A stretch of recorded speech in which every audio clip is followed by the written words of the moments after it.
एक इम्पॉर्टेंट हिस्सा हाइपोथैलेमस जिसे हम बोलते हैं। आज हम इसके बारे में डिस्कस करने वाले हैं। तो हाइपोथैलेमस कहाँ पर प्रेजेंट होता है? तो ये सेरेब्रम है, इसके बाद थैलेमस है, उसके बाद ये हाइपोथैलेमस है और फिर ये इन्फंडिबुलम के जरिए पिट्यूटरी ग्लैंड से अटैच्ड है। हाइपोथैलेमस ये डाइंसिपलान का पार्ट है और ये थर्ड वेंट्रिकल का जो फ्लोर पार्ट है उसको बनाता है। इसमें क्लस्टर ऑफ न्यूरॉन पाए जाते हैं जिसे हम न्यूक्लियाई बोलते हैं और हर एक का अपना अपना इंपॉर्टेंट फंक्शन है बॉडी में। अब हाइपोथैलेमस जहां तक हो सके बॉडी की होमियोस्टेसिस को कंट्रोल करता है। अगर वो वाटर रेगुलेशन हो या ब्लड प्रेशर रेगुलेशन हो या टेम्परेचर रेगुलेशन हो, सब हाइपोथैलेमस कंट्रोल करता है। इसके पास ऑटोनॉमिक कंट्रोल भी है, जैसे कि heart rate, blood pressure, digestion, sweating, सब ऑटोनॉमिक फंक्शन है और ये कौन कंट्रोल करता है? हाइपोथैलेमस। इसके बाद टेम्परेचर रेगुलेशन, हाइपोथैलेमस को हम बॉडी का थर्मोस्टेट भी बोलते हैं क्योंकि टेम्परेचर रेगुलेशन में इसका मेन रोल है। इसके अलावा हंगर, थर्स्ट या इमोशन बिहेवियर में कंट्रोल करता है क्योंकि ये कनेक्टेड होता है लिम्बिक सिस्टम के साथ। तो emotion, anger, fear, sexual behaviour, motivation सबको कंट्रोल करता है। अब इसके एंडोक्राइन कंट्रोल जो है उसके बारे में हम बात करेंगे। इसका जो एंडोक्राइन कंट्रोल है मेनली हम इसके बारे में बात क्योंकि हम एंडोक्राइनोलॉजी पढ़ रहे हैं, तो हमारा मेन फोकस इसके एंडोक्राइन फंक्शन पे होगा। हाइपोथैलेमस पिट्यूटरी ग्लैंड को कंट्रोल करता है अपने हार्मोन के जरिए। हाइपोथैलेमस खुद हार्मोन बनाता है और फिर पिट्यूटरी ग्लैंड को उस हार्मोन से स्टिमुलेट करता है, या ये हार्मोन बनाता है और वो जाके पिट्यूटरी ग्लैंड में स्टोर होता है और फिर वक्त आने पर वो ब्लड में रिलीज होते हैं और अपना फंक्शन परफॉर्म करते हैं बॉडी में। इसका एंडोक्राइन फंक्शन क्या है? तो ये कंट्रोल करता है पिट्यूटरी ग्लैंड को।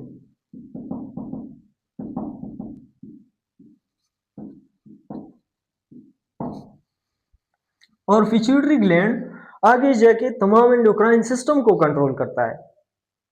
अब इसके जो हार्मोन है, टू टाइप्स ऑफ हार्मोन ये रिलीज करते हैं और वो इंटीरियर पिट्यूटरी को स्टिमुलेट करते हैं।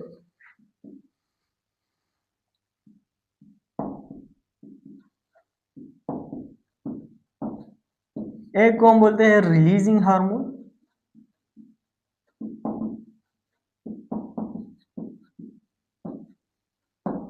और एक को हम बोलते हैं इनहिबिटिंग हार्मोन। अब ये रिलीजिंग हार्मोन में कौन कौन सी हार्मोन आती है? तो इसमें आते हैं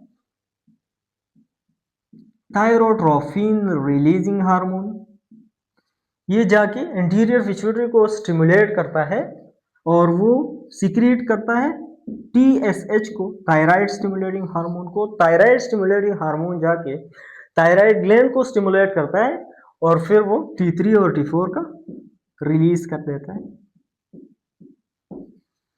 इसका जो दूसरा हार्मोन है वो कार्टिकोट्रोफिन रिलीजिंग हार्मोन है। कार्टिकोट्रोफिन रिलीजिंग हार्मोन तो वो जाके एंटीरियर पिट्यूटरी को स्टिमुलेट करता है और फिर वो रिलीज करता है ACTH, एड्रीनो कॉर्टिकोट्रोफिक हार्मोन, और फिर वो जाके एड्रिनल कॉर्टेक्स को स्टिमुलेट करता है और वो अपना हार्मोन रिलीज कर देता है। तीसरा हार्मोन होता है gonadotrophin releasing hormone. Gonadotrophin releasing hormone तो ये भी एंटीरियर पिट्यूटरी को स्टिमुलेट करता है और वो फॉलिकल स्टिमुलेटिंग हार्मोन और ल्यूटिनाइजिंग हार्मोन की सिक्रीशन करता है। अनदर हार्मोन जिसे हम प्रोलैक्टिन रिलीजिंग हार्मोन बोलते हैं और ये जाके प्रोलैक्टिन को रिलीज कर देते हैं। इसकी भी बहुत इंपॉर्टेंट फंक्शन है बॉडी में। अब इनहिबिटिंग हार्मोन कौन कौन से? इनहिबिटिंग हार्मोन तो इनहिबिटिंग हार्मोन में आता है growth hormone, inhibiting hormone, growth hormone, inhibiting hormone, जिसे हम सोमैटोस्टैटिन भी बोलते हैं, जो ग्रोथ हार्मोन की सिक्रीशन को स्टॉप करता है। इसके बाद अगला जो हार्मोन है उसे हम डोपामिन या प्रोलैक्टिन इनहिबिटिंग हार्मोन बोलते हैं, प्रोलैक्टिन इनहिबिटिंग हार्मोन या डोपामिन। तो ये प्रोलैक्टिन की सिक्रीशन को स्टॉप कर देता है। अब पोस्टीरियर पिट्यूटरी में जो हार्मोन आते हैं वो कौन कौन से हैं?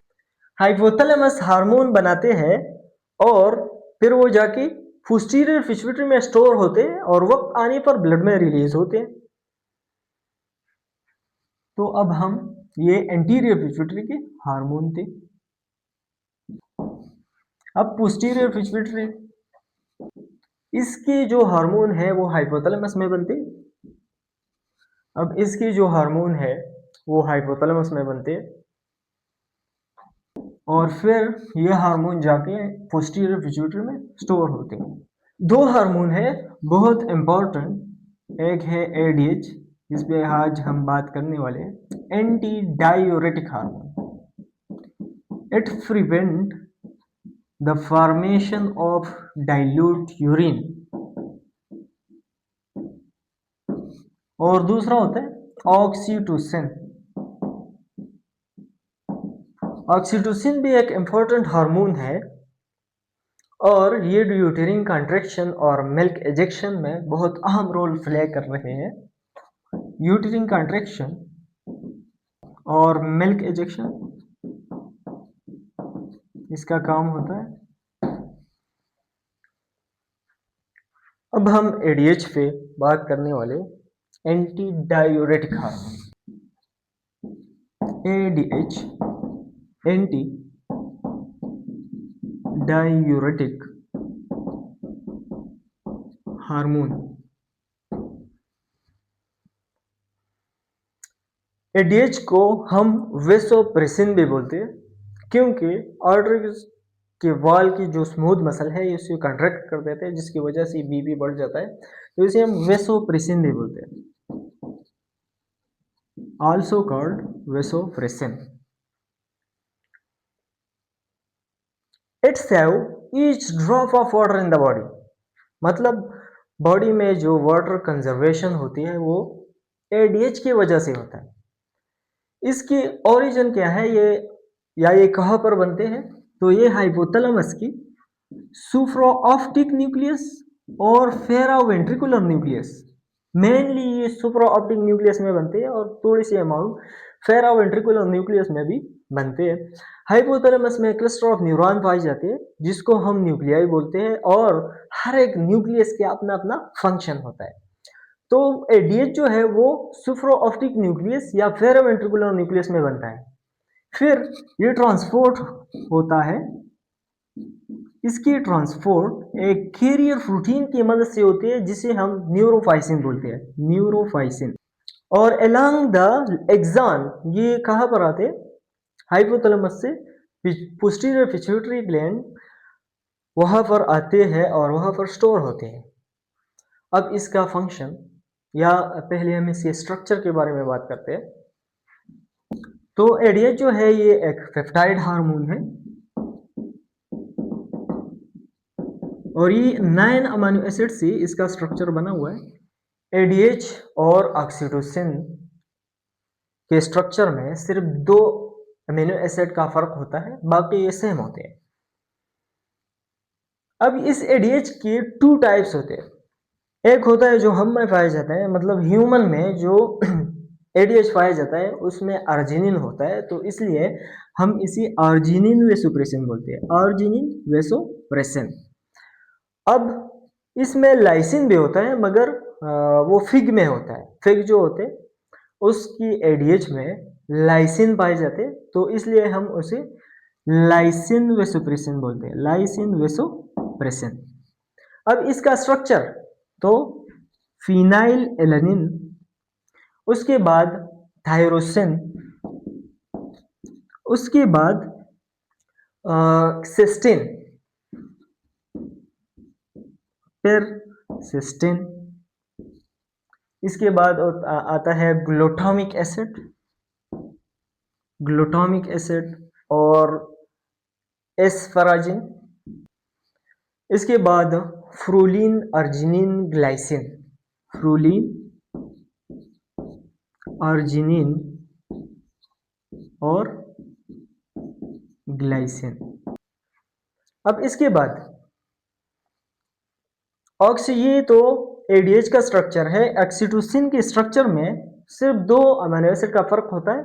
इसकी जगह पर अगर हम आइसोल्यूसिन लगा दें और इस अर्जिनिन की जगह पर अगर ल्यूसिन लगा दें तो फिर ये स्ट्रक्चर होता है ऑक्सीटोसिन का स्ट्रक्चर बन जाता है। इसके बाद हम फंक्शन ऑफ एडीएच क्या होते हैं। इसका मेन फंक्शन वाटर कंजर्वेशन, ये एक्ट करता है कलेक्टिंग डक्ट से और वाटर को रीएब्सॉर्ब करता है ब्लड के अंदर। और इसका मेन फंक्शन हम इसे बोल सकते हैं कि prevent the formation of dilute urine. अब प्रिवेंट डिहाइड्रेशन दूसरा फंक्शन। तो जब बॉडी के अंदर वाटर की कंसंट्रेशन कम हो जाती है तो एडीएच का सिक्रीशन बढ़ जाता है और ये वाटर को रीएब्सॉर्ब करता है। अब ये वेसो कंस्ट्रक्शन भी करता है। आर्टरीज में जो स्मूथ मसल पाए जाते हैं ये उसी कॉन्ट्रैक्ट करते हैं, तो इसकी वजह से बीपी भी बढ़ जाता है। अब हम इसकी रेगुलेशन के बारे में बात करते हैं कि इसकी सिक्रीशन को कौन रेगुलेट करता है या किस तरह रेगुलेट होते हैं। तो जब वाटर की कंसंट्रेशन बॉडी में कम होती है तो एडीएच सिक्रीट होता है, या लो बीपी होता है तो भी एडीएच सिक्रीट होता है। और अगर अल्कोहल हम बोलते हैं, अगर वाटर की कंसंट्रेशन बॉडी में कम होती है तो एडीएच का सिक्रीशन हो जाता है, अदरवाइज नहीं होता। दूसरा, अगर बीपी कम होता है या हेमोरेज तो इस केस में एडीएच का सिक्रीशन हो जाता है। अब अल्कोहल जो है वो एडीएच की सिक्रीशन को रोक देता है जिसकी वजह से डिहाइड्रेशन होती है। तो अब इसकी क्लिनिकल इंपॉर्टेंस के बारे में बात करते हैं। Clinical importance of ADH.